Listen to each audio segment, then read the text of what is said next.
The winter night was freezing, with thick snow covering the forest floor like a heavy white blanket.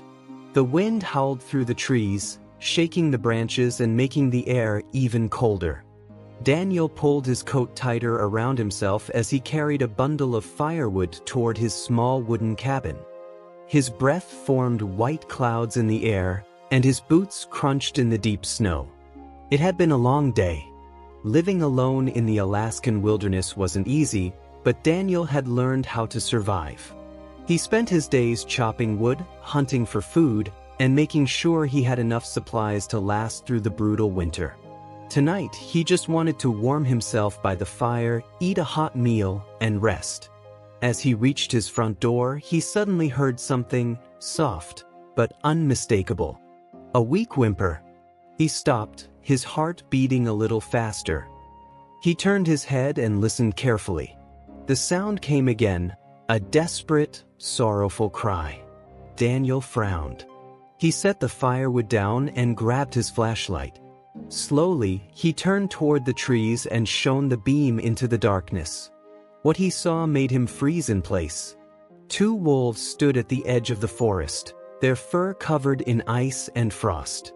One was pure white, her body smaller and leaner. The other was a powerful gray wolf, taller and stronger.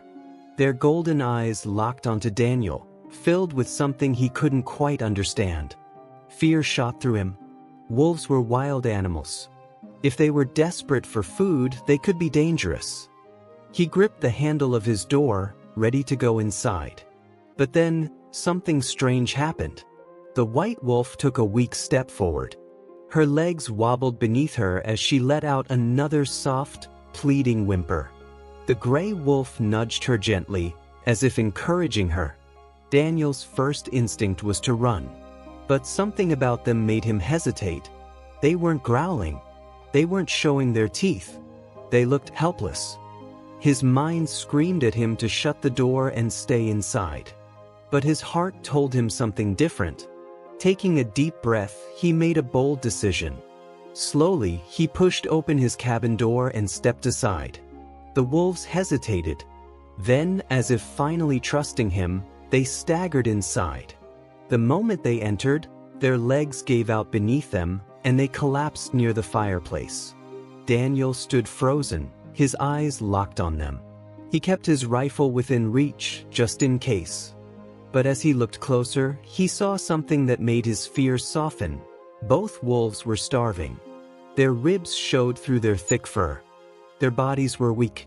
They weren't here to attack. They were here because they had no other choice. Feeling a pang of pity, Daniel walked into the kitchen. He grabbed some frozen meat, quickly warmed it up, and placed it near them. The wolves sniffed the food cautiously before eating, their movements slow and tired. As they finished, something strange happened. The white wolf, Luna, lifted her head and stared at the back door. The gray wolf, Shadow, did the same. Then, both turned to Daniel, their golden eyes filled with urgency. They weren't just here for food. They were trying to tell him something. Daniel hesitated. The wolves had been cold and starving, yet now they were acting restless, their eyes locked on the back door. The white wolf, Luna, let out another soft, pleading whimper. Shadow stood up, shaking the snow from his fur, looking ready to move again. It was as if they were waiting for Daniel to follow them. He sighed.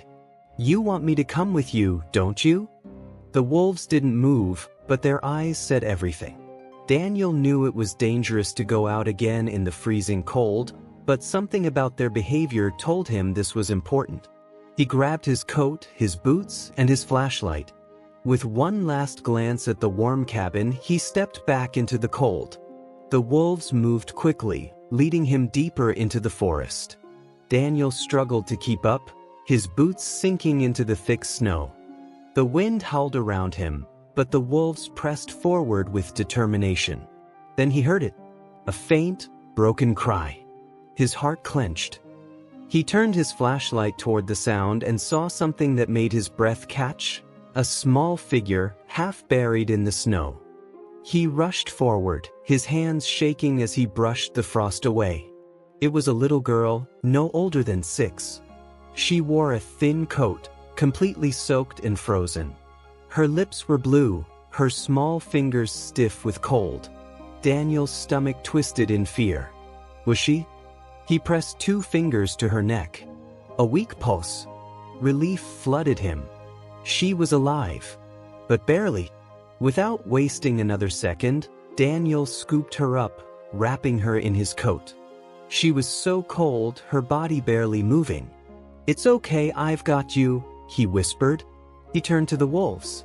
Understanding hit him like a bolt of lightning. They had led him to her. They had found her, protected her, and then gone to find help. Daniel tightened his grip on the little girl and ran back toward the cabin. The wolves followed closely, their golden eyes filled with something that looked like hope. Daniel pushed the cabin door open with his shoulder, holding the little girl tightly against his chest. The warmth of the room immediately surrounded them, a sharp contrast to the freezing cold outside. He hurried to the fireplace and gently laid the girl down on a thick pile of blankets. She was still barely moving. Her breathing was shallow, her tiny body stiff with cold. Daniel's heart pounded. He had to act fast. He grabbed another thick blanket and wrapped her up completely. Then he knelt beside her and rubbed her small hands, trying to bring warmth back to her frozen fingers. The wolves sat close by, watching anxiously. After a few moments, Daniel rushed to the kitchen, heating up some water. He soaked a cloth in the warm liquid and gently pressed it against her face and hands, hoping to help her regain some warmth. He also poured some broth into a cup, bringing it to her lips. "Come on, kid," he murmured. "Stay with me." The little girl let out a weak whimper, her eyelashes fluttering. Daniel felt a rush of hope.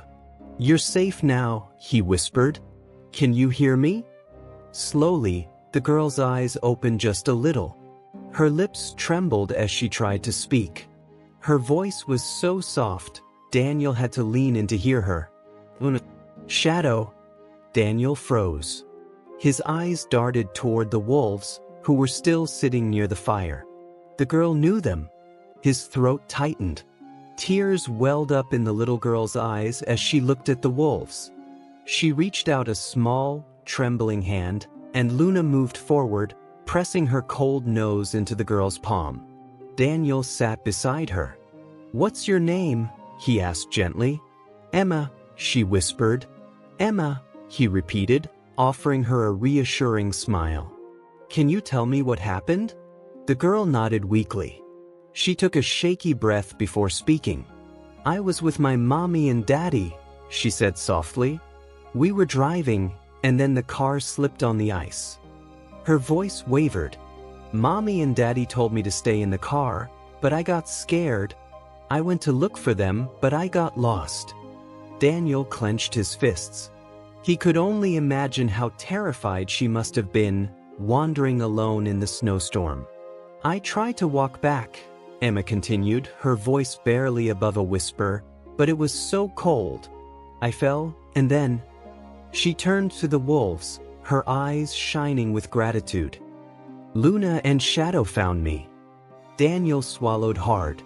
"They kept me warm," Emma said, hugging Luna's fur. "They didn't leave me alone."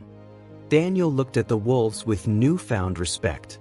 These weren't just animals. They were protectors. And they had saved this little girl's life. The next morning, the storm had cleared. The sky was a bright blue, and the sun made the snow glisten like tiny diamonds. Emma had gained some strength overnight. She was no longer shivering, and her cheeks had regained a little color. She sat by the fire, wrapped in one of Daniel's thick blankets, sipping warm tea. "You're really nice, Mr. Daniel," she said with a small smile.